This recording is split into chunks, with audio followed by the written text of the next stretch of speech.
The simplest kind of a data structure is an array. हम इस array को implement करना चाहेंगे in such a way that we would have a parent class जिसका नाम होगा array.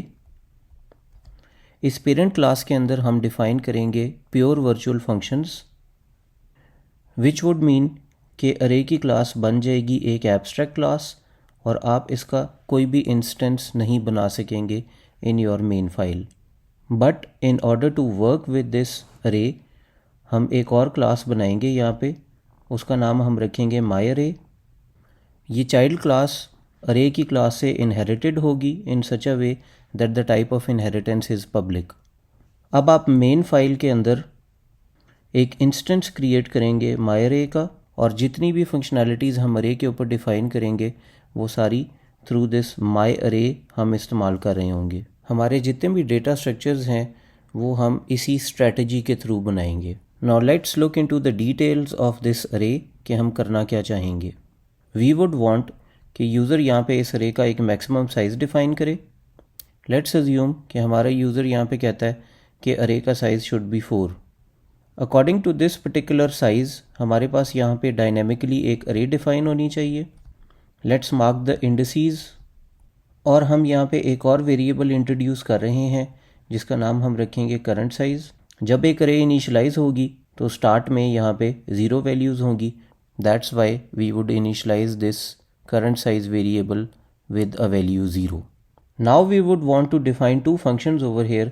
The first function would be to add values into this array and the second function would be to remove values from this array and the second function would be to delete values from this array. जब भी हम कोई value add करेंगे तो हमारा learner यहाँ पे एक इंटीजर वैल्यू इनपुट करेगा और जब भी वैल्यू हम कोई डिलीट करेंगे तो जो भी वैल्यू डिलीट हुई है that should be returned. Add value is not returning any value, इसलिए उसकी रिटर्न टाइप हमने रखी है वॉइड. नाउ लेट्स सी कि ये दोनों फंक्शंस कैसे काम करेंगे. Let's first of all look कि हमारा ये ऐड वैल्यू का फंक्शन कैसे काम कर रहा है. सपोज कीजिए कि हमारा लर्नर इस अरे में एक वैल्यू रखवाना चाह रहा है एंड दैट वैल्यू इज़ 55. अरे का जो नेक्स्ट अवेलेबल इंडेक्स है दैट इज़ इंडेक्स नंबर 0. तो हमारा लर्नर इस इंडेक्स नंबर 0 के ऊपर जाके ये वैल्यू 55 रखवा देगा. How has this happened? Well, हमने ARR ऑफ करंट साइज़ के ऊपर जाके यानी कि ARR 0th इंडेक्स के ऊपर जाके जो वैल्यू हमें करंट साइज़ से मिल रही है वहाँ पे जाके ये वैल्यू रखवा दी है. And once this value has been added on to our array हमारे करंट साइज़ की वैल्यू हो गई है इंक्रीमेंट और वो हम इस कोड के अंदर लिखना चाहेंगे करंट साइज़ प्लस प्लस के साथ. इसी तरह हम यहाँ पे 2 वैल्यूज़ और रखवा लेते हैं. Let's say the next value that is to be added is 23. तो हमारे ARR of current size the current size value is 1 right now. ARR of 1 के ऊपर जाके ये वैल्यू जो कि 23 है वो रखवा दी जाएगी और करंट साइज़ प्लस प्लस हो जाएगा विच मीन्स कि अब ये वैल्यू 1 नहीं रहेगी बल्कि ये वैल्यू 2 हो जाएगी. Let's add one more value. Let's say this value is -3. As soon as this value is added at index number 2 हो गई है 3. नाउ लेट अस सी कि ये डिलीट वाला फंक्शन कैसे काम कर रहा है. वेल, यहाँ पे भी आइडिया बड़ा सिंपल सा है. आप जो आखिरी वैल्यू है उसको यहाँ से डिलीट करना चाहेंगे और इस वक्त आप यहाँ पे देख सकते हैं कि जो सबसे आखिरी वैल्यू हमने ऐड की थी that was -3. This -3 is at index number 2 but हमारा करंट साइज़ इस वक्त हमें इंडेक्स की वैल्यू बता रहा है 3. तो सबसे पहले हम इस 3 को 2 में कन्वर्ट करेंगे and for doing that we would write the next line of our code which is current size -। ये लाइन लिखने से अब हमारे करंट साइज़ की वैल्यू 3 नहीं रहेगी बल्कि 2 हो जाएगी. Now you simply need to return the value which is present at the current size. अब आप ये देख सकते हैं कि इस वक्त ARR ऑफ करंट साइज़ यानी कि ARR ऑफ 2 से वैल्यू रिटर्न होगी एंड दैट वैल्यू इज़ -3. दो this value remains over here, ये यहाँ से डिलीट नहीं होगी बट मैं फिर भी यहाँ से इसको रब कर रहा हूँ. रीज़न उसकी ये है कि नेक्स्ट टाइम जब आप कोई वैल्यू ऐड करेंगे तो that value is now being added at ARR of current size और अब क्योंकि करंट साइज़ की वैल्यू आपको नज़र आ रही है कि दैट इज़ 2 तो next value would be added at that location जहाँ पे -3 पड़ा हुआ था. इसलिए मैं इस वैल्यू को यहाँ से रब कर रहा हूँ. इन शॉर्ट हमारी जो वैल्यू है that would be overwritten. ये हमारी अरे की छोटी सी लॉजिक है। अब हम ये देखते हैं कि how would we implement this using our compiler which is C++। Let's create a new project. Let's call this project as array. At this stage मैं आपको रिमाइंड करवाना चाहूँगा कि जो स्ट्रक्चर हमें चाहिए हमारे कोड का, उसके अंदर we should have a parent class. उसके अगेंस्ट यहाँ पे हम सिर्फ और सिर्फ एक हेडर फाइल क्रिएट कर रहे हैं। Let's call that file as array. यहाँ पे मैं हमारा कोड लिखना चाहूँगा। I am going to include IOStream first of all. Now I am going to create our class array. इस अरे की क्लास में मैं यहाँ पे अब अपने एट्रीब्यूट्स बनाना चाहूँगा।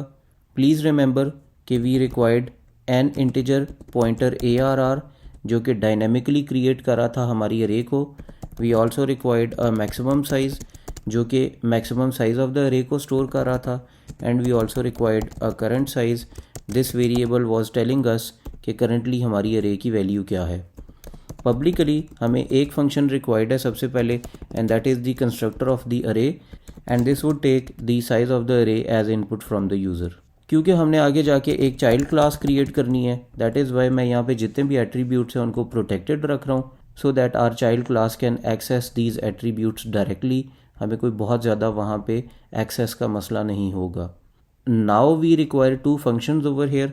The first function was a non value returning function add value. It was taking an integer value as an input parameter, and we also required another function which was returning an integer value, and the name of that function was remove value. क्योंकि मैं चाहूँगा कि मेरी अरे की class एक abstract class बन जाए, that is why I am going to write a virtual keyword over here and पे इक्वल टू 0। इससे हमारे फंक्शंस बन जाएंगे प्योर वर्चुअल फंक्शंस, और जब तक अब हमारी चाइल्ड क्लास इनको ओवरराइड नहीं करेगी, there won't be any way to move forward. हमारी चाइल्ड क्लास बनाने से पहले मैं यहाँ पे इम्प्लीमेंट करना चाहूँगा the constructor of our array which is taking the size as an input parameter from the user. हम सबसे पहले जो हमारा एट्रीब्यूट ARR है उसको डायनेमिकली एलोकेट करवाना चाहेंगे। फिर हम मैक्सिमम साइज़ को रखवाना चाहेंगे इक्वल टू दैट वैल्यू जो कि यूज़र ने पास की है, और हम करंट साइज़ की वैल्यू इक्वल टू 0 करना चाहेंगे। So at this stage this is the complete implementation of your array की क्लास जो कि एक पेरेंट क्लास है। अब हमें प्रोसीड करते हुए एक और क्लास चाहिए होगी which would be the child class, and let's call this class as my array. Again, let's create a header file only. So if you are curious to know कि मैं यहाँ पे header file में काम क्यों कर रहा हूँ और .cpp में क्यों नहीं काम कर रहा, so the answer to that question is कि मैं यहाँ पे डेटा स्ट्रक्चर के ऊपर फोकस करना चाहूँगा, और मैं अपनी आने वाली वीडियोज़ में टेम्पलेट्स के ऊपर मूव करना चाहूँगा। I don't want to complicate things, और मैं एक हेडर फाइल के अंदर सारी इम्प्लीमेंटेशन करके बहुत आसानी से टेम्पलेट्स पे मूव कर सकता हूँ। So templates are generic data types. हम जेनेरिक्स के ऊपर काम करना चाहेंगे।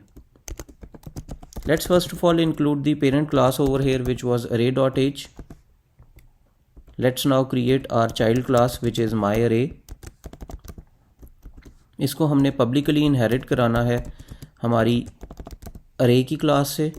We don't require any attribute of this particular class, but publicly हमें सबसे पहले इसका एक कंस्ट्रक्टर रिक्वायर्ड है। ये कंस्ट्रक्टर भी एक इंटीजर वैल्यू लेगा यूज़र से, and that would be the size of the array. We don't require any attributes of this particular class.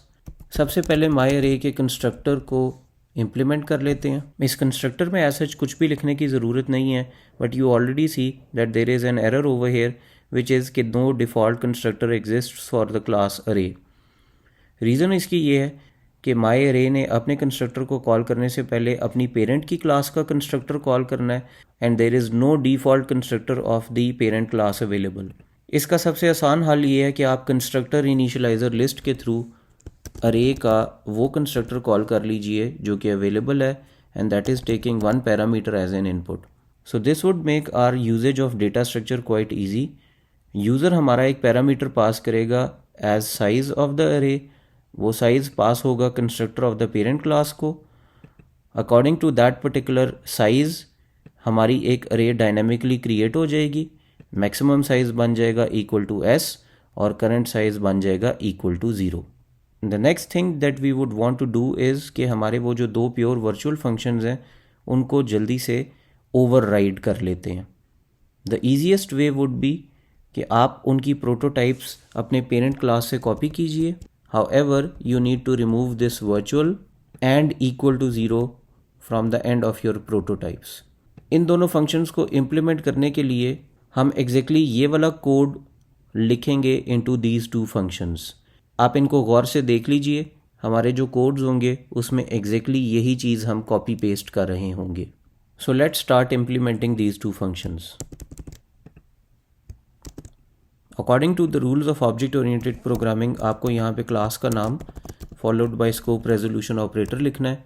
You have to do this for both these functions. अब इनको हम implement करते हैं, which means के ARR of current size is equal to value and then current size plus plus. वैल्यू को रिमूव करने के लिए करंट साइज को पहले माइनस माइनस कीजिए and then simply return ARR of current size. Main में अब चलते हैं और उसके लिए एक फ़ाइल बनाते हैं यहाँ पे। That would be our source file. यहाँ पे सिंपली हम इंक्लूड कर देते हैं हमारी myArray की क्लास। मेन फंक्शन बनाते हैं यहाँ पे and let's create an object of myArray। इस ऑब्जेक्ट को आप कोई ना कोई साइज़ पास करेंगे। हमने इसके अंदर भी साइज़ 4 पास की है। नाउ यू वुड सी कि आपके मैक्सिमम साइज़ की वैल्यू जो है वो आपने 4 पास करवा दी है। This value is actually pass to the constructor of myArray which in turn is pass to the constructor of array। और आप यहाँ पे देख रहे हैं कि डायनेमिक एलोकेशन भी हो रही है। मैक्सिमम साइज़ भी इक्वल टू 4 हो रहा है because we passed a value 4 over here, और करंट साइज़ की वैल्यू भी इक्वल टू 0 हो रही है। मेन के अंदर चलते हैं और अब हम अपने फंक्शंस कॉल कर लेते हैं, विच मीन्स कि हम OBJ के थ्रू ऐड वैल्यू का फंक्शन कॉल करते हैं। Remember we added 3 values initially. The first value was 55, the second value was 23 और जो तीसरी वैल्यू हमने ऐड की थी दैट वॉज -3। इस स्टेज पे मैं अपने प्रोग्राम को चलाना चाहूँगा and we don't have any error in our program, but हमें कोई आउटपुट भी नज़र नहीं आ रही। हम myArray के अंदर जाके एक फंक्शन ऐड करना चाहेंगे and that function is the display function. इस डिस्प्ले फंक्शन को इम्प्लीमेंट कर लेते हैं। Of course please don't forget कि यहाँ पे आपने ऑब्जेक्ट ओरिएंटेड प्रोग्रामिंग के रूल्स को फॉलो करते हुए myArray and a scope resolution operator ज़रूर लिखना है। हम यहाँ पे एक मैसेज आउटपुट कराना चाहेंगे जिसमें हम सबसे पहले मैक्सिमम साइज़ डिस्प्ले करवाएंगे। Then we would want to display the current size और फाइनली एक लूप के थ्रू हम यहाँ पे हमारी अरे में जितनी भी वैल्यूज़ है उनको डिस्प्ले करवाएंगे। इस लूप को करंट साइज़ तक चलाते हैं सो दैट सिर्फ हमें वो वैल्यूज़ नज़र आएँ जो कि हमारी अरे का हिस्सा है। सबसे पहले यहाँ पे इंडेक्स नंबर डिस्प्ले करते हैं, उसके बाद यहाँ पे एक डॉट और स्पेस प्रिंट करवाते हैं और फिर ARR ऑफ i के ऊपर यानी कि हर इंडेक्स के ऊपर जो वैल्यू पड़ी हुई है लेट्स डिस्प्ले दैट। प्रोग्राम को सेव करके मेन में जाके OBJ को डिस्प्ले करवाते हैं। Let's run our program again और अब आप ये देखेंगे कि at this stage the value of our maximum size is 4, the current size is 3 and we have got index 0 के ऊपर 55, इंडेक्स 1 के ऊपर 23 और इंडेक्स 2 के ऊपर -3। अगर हम अपनी एक्सप्लेनेशन पे वापस आएँ तो आप यहाँ पे देख रहे होंगे कि हमारे पास यहाँ पे मैक्सिमम साइज़ पहले 3 तक गया, उसके बाद एक वैल्यू जो कि यहाँ पे इंडेक्स नंबर 2 पे पड़ी हुई थी विच वॉज -3, इसको हमने डिलीट काइंड ऑफ करवा दिया और उसके लिए I called the delete function. So अब वो आपको चला के दिखाते हैं।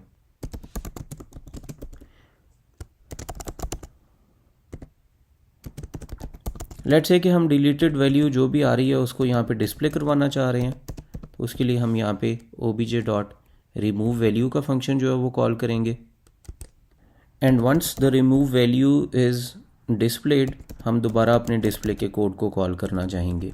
अगर इस स्टेज पे हम प्रोग्राम को चलाते हैं तो आप ये देखेंगे कि पहले हमारे करंट साइज़ की वैल्यू 3 थी और इंडेक्स नंबर 2 के ऊपर वैल्यू -3 पड़ी हुई थी।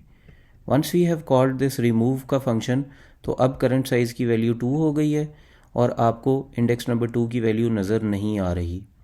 नेक्स्ट टाइम अगर कोई भी वैल्यू यहाँ पे आप इनपुट करेंगे तो that value goes into index number 2। ये सारी वो एक्सप्लेनेशन और इम्प्लीमेंटेशन है जो कि आपके साथ मैंने अरे की है। ये देखिए, सबसे पहले जो वैल्यू हमने ऐड की थी with that was 55, that we added a value 23 and finally we added a value -3।